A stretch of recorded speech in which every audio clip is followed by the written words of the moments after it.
महाराष्ट्र में हो रहा है और मध्य प्रदेश पहले प्रयोगशाला थी बीजेपी की, महाराष्ट्र उससे बड़ी प्रयोगशाला बन गई। आप देखना लोकसभा का चुनाव आते आते देखना कितनी नए तरह के प्रयोग भारतीय जनता पार्टी करेगी, क्योंकि उसे सत्ता से बाहर नहीं जाना है, सत्ता में बने रहना है। चाहे गरीब, किसान, वंचित, शोषित, पिछड़े, बहुजन, कहीं उनको स्थान न मिले, लेकिन उन्हें स्थान सत्ता का मिलना चाहिए। मैंने आपसे कहा, देखिए यूसीसी के खिलाफ समाजवादी पार्टी है। ये तो बहुत पहले से मामला चल रहा था। जिस दिन शरद पवार जी ने पार्टी का कमान अपने बेटी सुप्रिया सुले जी को दिया, उसी दिन से अजीत पवार नाराज चल रहे थे। उसके पहले से भी अजीत पवार नाराज चल रहे थे, बहुत पहले से भी नाराज चल रहे थे। दोनों चाचा भतीजा में इंटरनली पट नहीं रहा था जी। और अब सबसे बड़ी बात तो ये है कि विपक्षी एकता की जो शुरुआत इन लोगों ने किया था पटना में 23 जून को, और शरद पवार जी का बयान कल आया था कि अब शिमला में नहीं होकर के कर्नाटका में, कर्नाटका स्टेट में बैठक होगी। अब तो वो धराशाही हो गया, ख़त्म हो गया, बना नहीं। और उसके पहले मिट गया। अब शरद पवार जी बिल्कुल अकेले पड़ गए, और मैं समझता हूँ कि बहुमत, पार्टी का बहुमत विधायक अजीत पवार के साथ चला गया। और ये होना था, बहुत पहले से ही होना था। और अब शिंदे गुट महाराष्ट्र में काफ़ी सबल गुट माना जाएगा, काफ़ी मजबूत गुट माना जाएगा। और आगामी जब लोकसभा का चुनाव होगा या विधानसभा का चुनाव होगा तो शिंदे गुट की प्राथमिकता अधिक होगी। जो कुछ हो रहा है उस पर कभी कभी भरोसा भी नहीं होता है कि इस तरह कैसे हो सकता है। अब मैंने अजीत पवार को लेकर के एक बार पहले भी उन्होंने, मैंने सुबह में ही, अहले सुबह, मैंने सूरज नहीं निकला था उसके पहले उन्होंने शपथ ग्रहण कर लिया था, तो उनकी बात समझ में आ रही थी।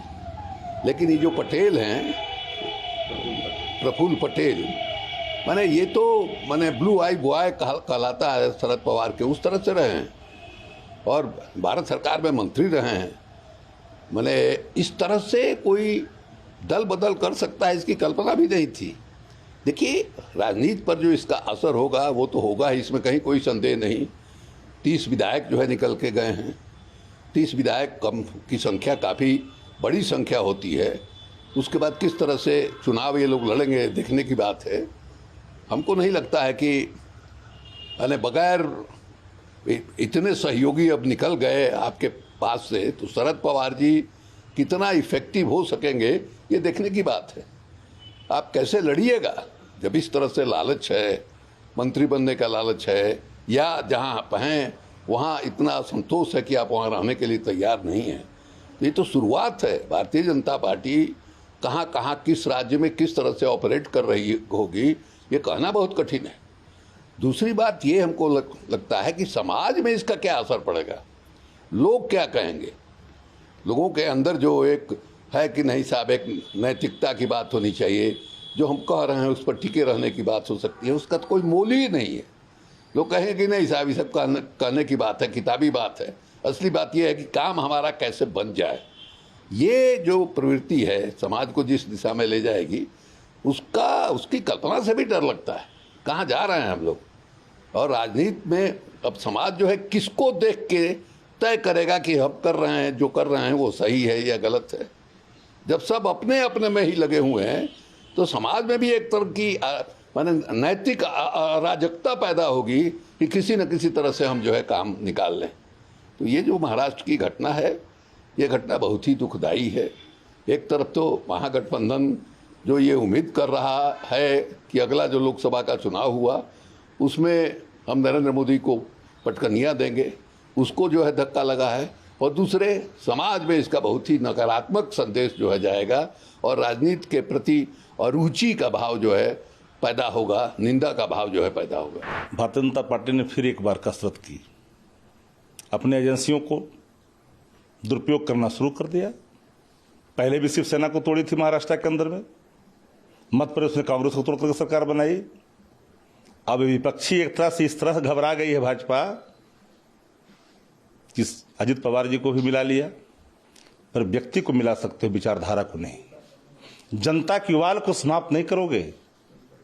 देश में जो घोषित इमरजेंसी है, जो भय का वातावरण है, महंगाई और बेरोजगारी जैसे सवाल हैं, संविधान बदलने की नापाक जो कोशिश, संवैधानिक संस्थाओं का जो दुरुपयोग है, ये देश की जनता देख रही है। आपको जितना कसरत करना है कर लीजिए। सत्ता का दुरुपयोग की प्रकाष्ठा जो एक लकीर खींची है भारतीय जनता पार्टी ने, तो कीमत तो चुकानी पड़ेगी 24 में। उबाल को नहीं रोक पाओगे। भाजपा के खिलाफ जन उबाल है जो दिखेगा 24 में, जब ये विदा होंगे, रुस्कद होंगे। अब बिहार ने तो तय ही कर दिया कि 14 वाले 24 में नहीं आएंगे।